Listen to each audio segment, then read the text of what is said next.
Be honest, Lightning payments have always had a UX problem. For 7 years, if you wanted to receive Bitcoin on Lightning, you had to generate an invoice, a long text string, share it with the sender. They scan it, they pay, and then that invoice is dead.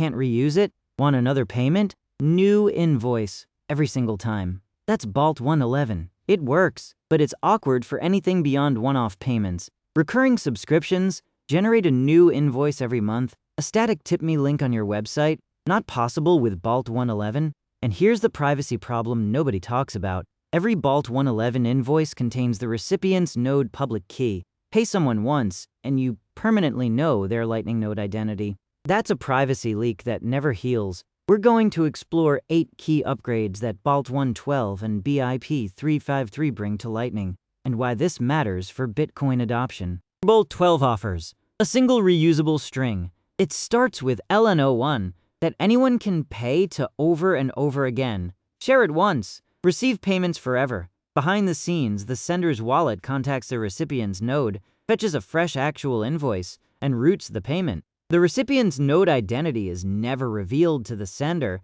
Think of it as a Lightning native payment address. It doesn't expire, it's private, and it works for every use case Bolt 112 is bad at. Tips, subscriptions, merchant payments, recurring donations. The same string works whether you're paying once or 1,000 times. This isn't a white paper. 3 of the 4 major Lightning implementations ship Bolt 12 support natively. Core Lightning, LDK, and Declare. Only LND is still catching up, and the adoption is real. Over $1 billion a month in Lightning volume already flows through Bolt 12 endpoints. Casinos, exchanges, payment processors, they're not waiting for Bolt 1.1 to improve. They're building on Bolt 12 today. Layer BIP 353 on top, and things get really interesting. If Bolt 112 gives you a reusable payment identifier, BIP 353 makes it human readable. Here's how it works. You put a TXT record in your domain's DNS, something like bob@example.com, pointing to a Bolt 112 offer. When someone wants to pay you, their wallet looks up the DNS record, verifies it with DNSSEC, finds the Bolt 12 offer, and routes the payment. Zero friction. The user experience becomes send Bitcoin to alice@ocmacorp.com. That's it. No wallet address, no QR code, no long string, just an email-style address. DNSSEC ensures the record hasn't been tampered with, the same infrastructure that secures the entire internet's domain system. Try explaining that to someone who's never used Bitcoin before. They'll actually understand it. Part that doesn't get enough attention.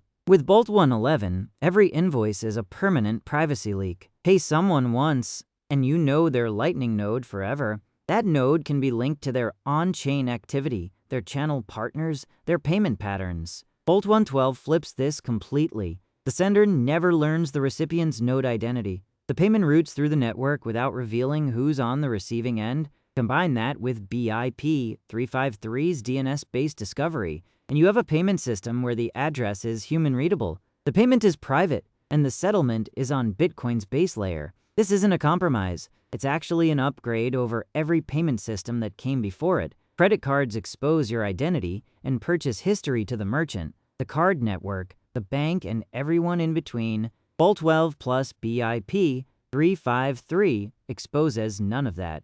Who's actually using this? Let's look at the numbers. Over $1 billion a month in Lightning volume already flows through Bolt 12 endpoints. Casino platforms were early adopters. They process thousands of Lightning payments daily, and Bolt 11's single-use limitation was a nightmare for them. Payment processors serving merchants have migrated. Exchanges that once relied entirely on Bolt 111 are adding Bolt 12 support. And here's what's really telling. New Lightning applications being built today are choosing Bolt 12 as their default. They're not even bothering with Bolt 111. The transition isn't happening in 5 years. It's happening right now, and Bolt 112 is becoming the legacy option. Fix the payment UX. You unlock entire categories of applications that weren't practical before. Static payment links on websites that don't expire. Subscription services in Bitcoin that don't require the user to approve a new invoice every month. Point-of-sale terminals, where the merchant just displays a domain name.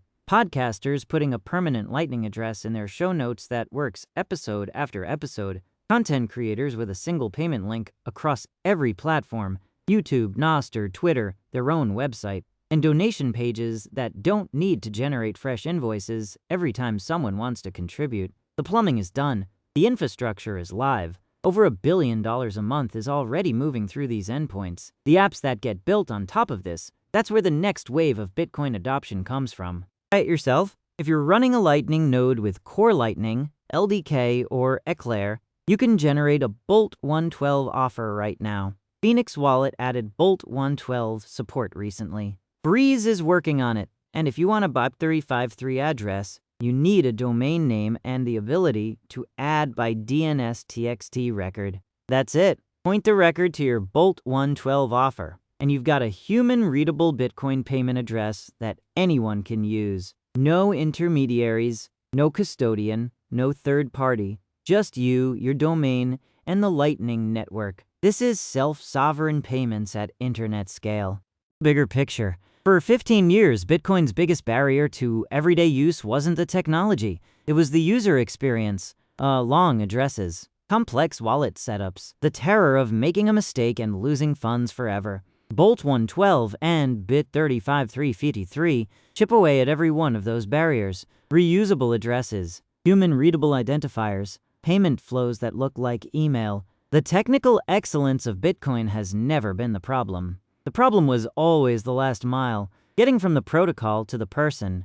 And with Bolt 12 and BIP353, that last mile just got a whole lot shorter. The era of single-use Lightning invoices is over. The era of human-readable, private, reusable Bitcoin payments has begun. While it supports Bolt 12, you already know how to find me. If not, Lightning still works the old way too. Subscribe for more deep dives into Bitcoin's evolving infrastructure. Stack Sats, build a future.